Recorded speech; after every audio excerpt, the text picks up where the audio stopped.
Hi everyone, this is Wenz and welcome to my channel. This is my very first video about Supermarket Simulator. At naka-webcam lang ako ngayon, hindi pa talaga camera yung gamit ko dahil tayo ay wala pang budget for any grand setup. Pero super excited ako i-share sa inyo itong experience ko sa Supermarket Simulator at itong major decision ko na umulit ng laro. Dahil nagkaroon ng customization feature, ang nangyari, yung mga gamit ko na naka-mods, na-delete lahat. Mga products ko doon, lahat yun naka-mods. So, instead na yung product niya ay Supermarket Simulator product, naka-US product siya. I-record ko tong video na to, or binavlog ko tong video na to, kasi nasasad ako sa gagawin kong decision. At yung decision ko na yun ay literal na i-restart ko, mga mima. Hindi ko pa naman nare-reach yung maximum level. Level 54 yung store ko, pero pa-bankrupt na siya. So ngayon, ipapakita ko sa inyo. Kumukulog kasi ngayon, kaya nandito siya. On the bright side, sobrang ganda ng customization feature or yung new update ng Supermarket Simulator. Ang nakakalungkot lang is yung mga naka-mods na naging affected talaga sa update na to.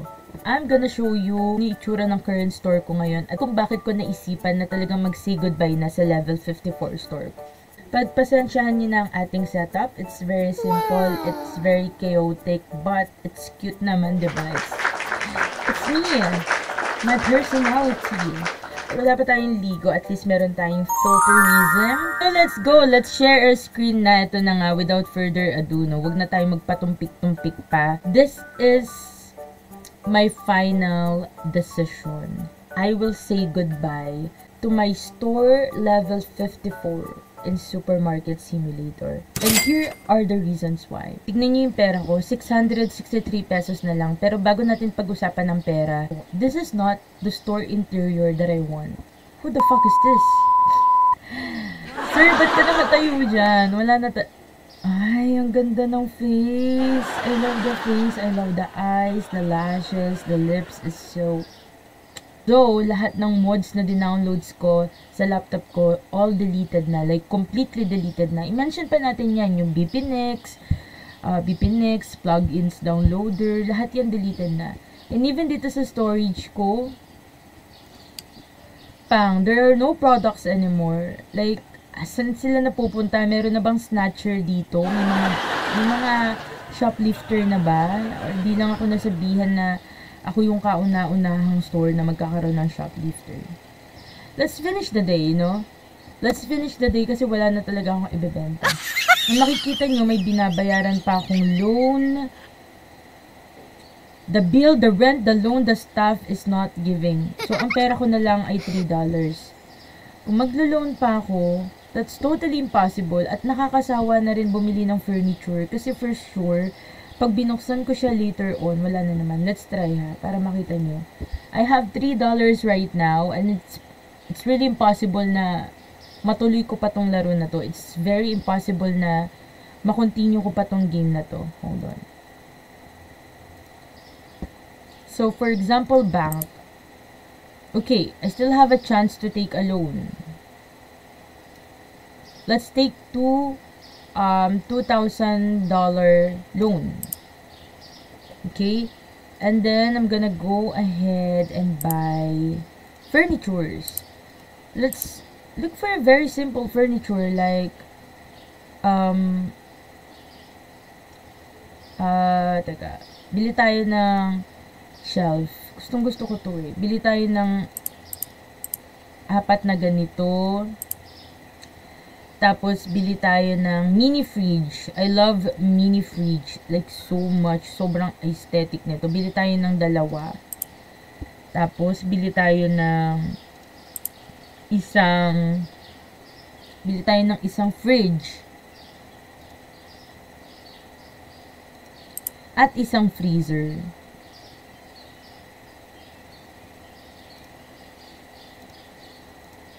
Okay. So, that's $1,280. Yung 700, pambili natin ng products. That's pretty enough. Okay, di-display ko siya dito, ha.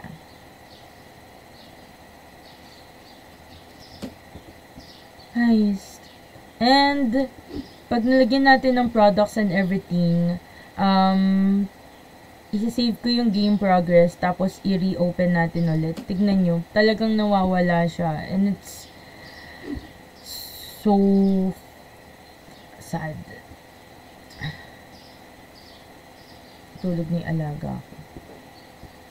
Girl, yung mouse, hinaharangan mo.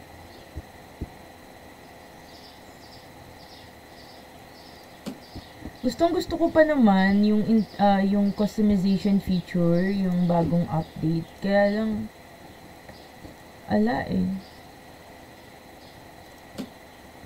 So, ang laki na ng store ko actually. Ang laki na nung ano ko dito. Also, time-consuming tong laro na to. Ibig sabihin, talagang you will take all your time para mapa-level tong laro na to. And nakakalungkot lang talaga na nagkahaganto pa siya. Diba ang cute? All purple. Ang galing ko pa naman mag-ayos. Yun yung isa sa proud ako sa sarili ko. Magaling ako mag-ayos ng store. Huwag nyo napansin yung sahig. Kasi, nag-experiment nga ako dahil marami akong pera nun. Eh ngayon, wala na.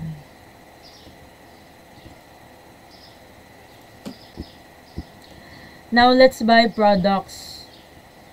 We have $715. So, start tayo sa shelf. Yung mga basic lang, like cereal. Bili tayo ng 1 slice of bread, 1 flour, 1 sugar, 1 coffee, 1 pasta, 1 oil, ano pa? 1 tea, 1 spread, 1 basmati rice. Okay.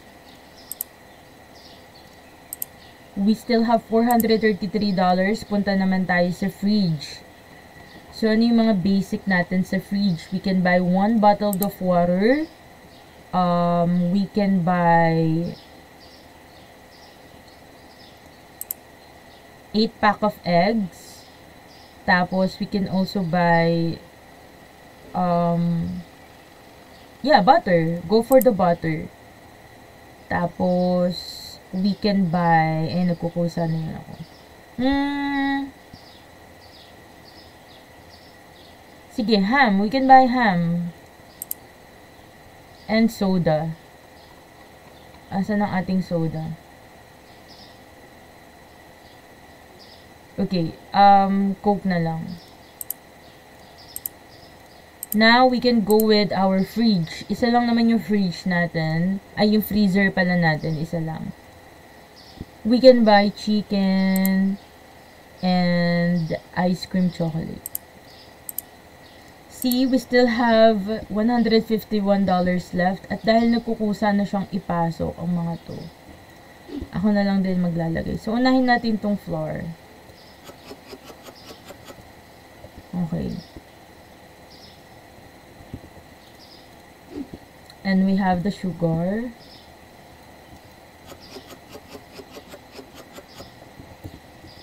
Wait lang ha, tignan ko lang kung nagre-record. Minsan kasi hindi ako nakikita. Next, we have Navarro coffee.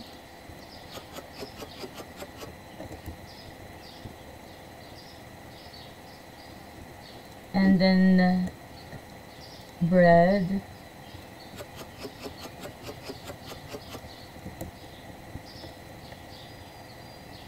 What else? We have Coco Crunch.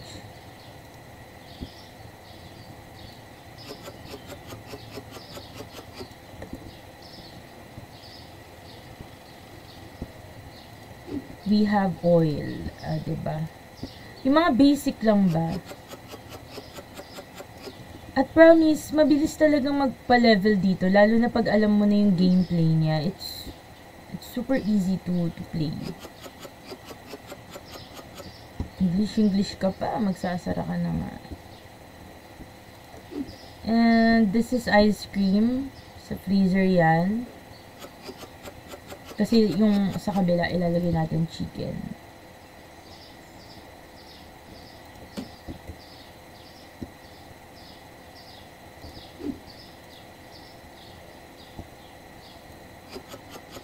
Alright. Then we have Coke para sa ref.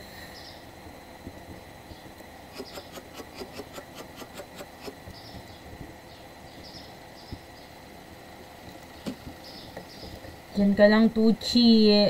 Tuchi. We have, ano to? Meat ba to? Okay, dito natin lagay.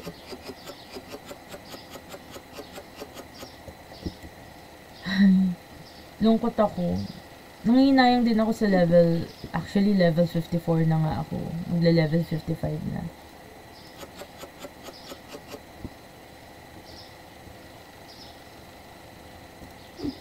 We have butter.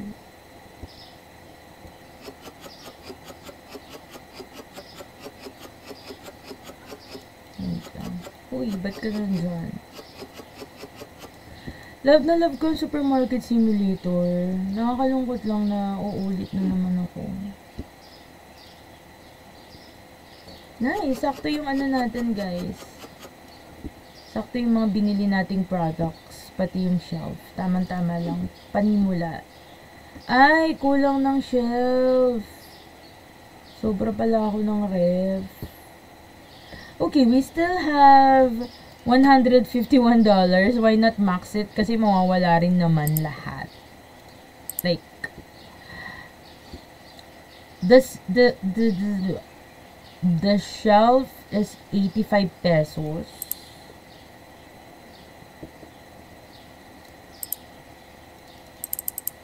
And I think we can still buy one sa fridge kasi meron pa tayong ref. Ano maganda, guys? At I think ito. Ay, hindi. Meron na lang akong 64 pesos eh.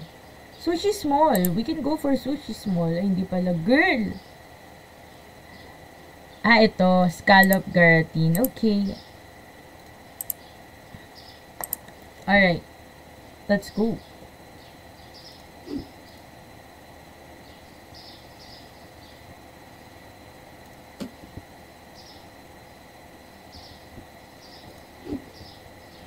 Yan, naglilinis na siya.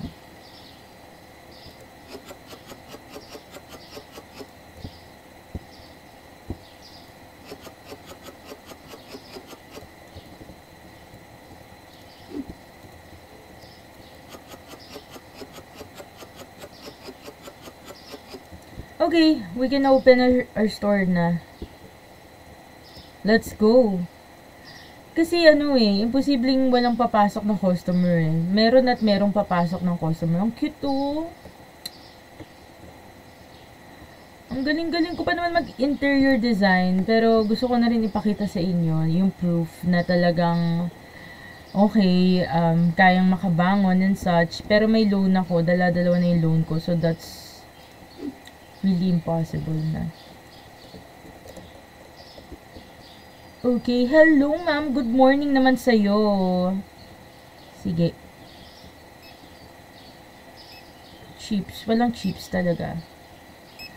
Walang chips talaga. Huwag na maghanap ng wala. Good morning ma'am. How are you for today? Marami silang hinahanap na wala. At least may stock. Huwag kayong ganun. Huwag kayong ganun mga dzay. Huwag ako nag-comeback talaga. Pero hindi, it's impossible na talaga mag-comeback dahil ang daming error nito. Ganda ng ayos ko. Lahat lavender. Perfect.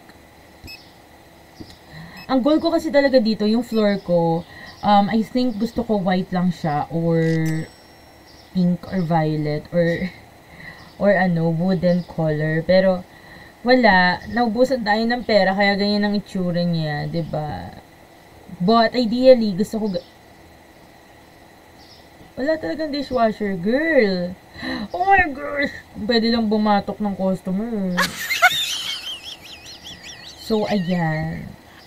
Ganyan gusto ko. Dito yung cashier, or parang may cashier dito, may isa pang cashier dito. But yeah, I have a really good interior design in mind. But while waiting na matapos yung shift na to, nagbabasa ako sa Discord ng Supermarket Simulator. Asan yung Discord ng Supermarket Simulator natin? Okay, ayan.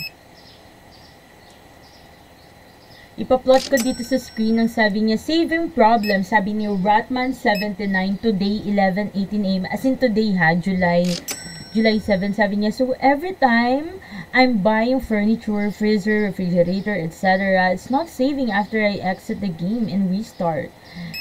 I'm also losing money every time I'm doing that.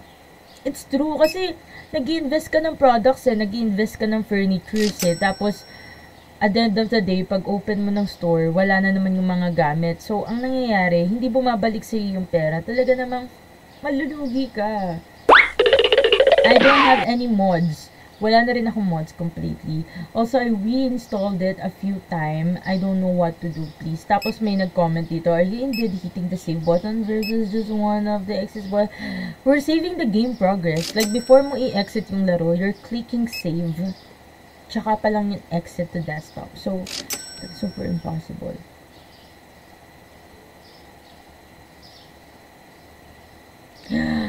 Oh my god! This is just 3 minutes ago!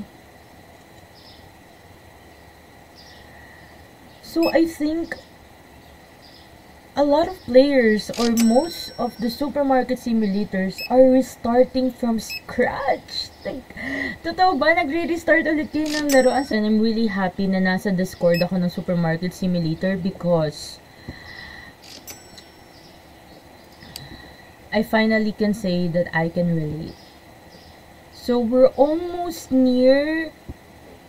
Malapit na tayo magsara ng store. Alright, it's 9 PM na here. Look at that person, not funny. We're closing. We're saving this game progress and we're closing. Okay. We are day 187. Okay, look.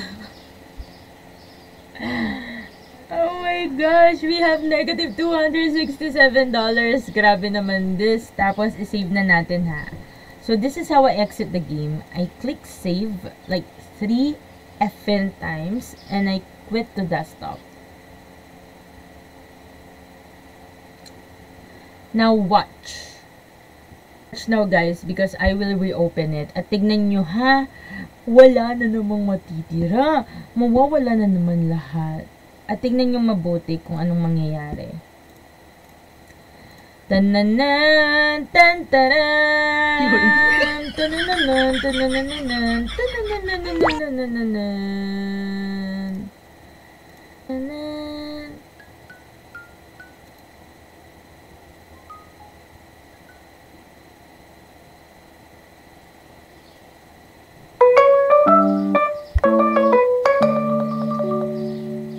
The problem.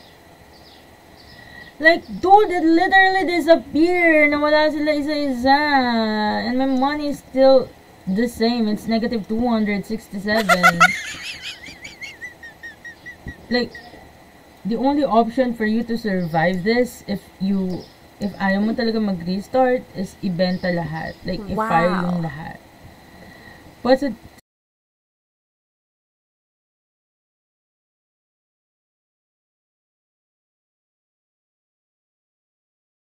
And just, last look.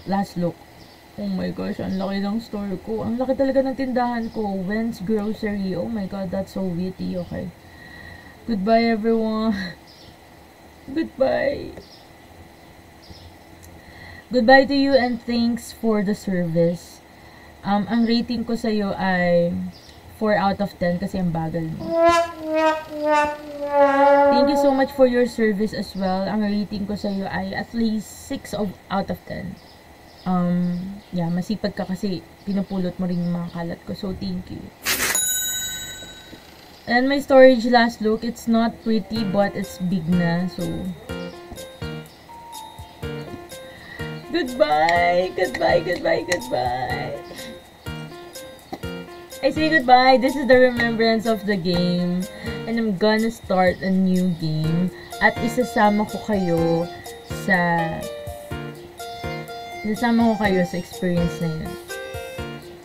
Goodbye!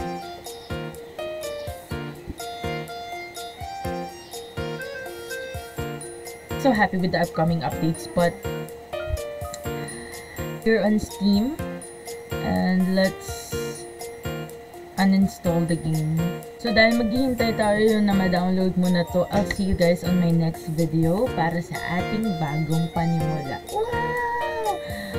Bagong beginning. Oh tama, new beginning. Bagong beginning, new start, new store, new learnings, new strategies, new ways of being a good business owner.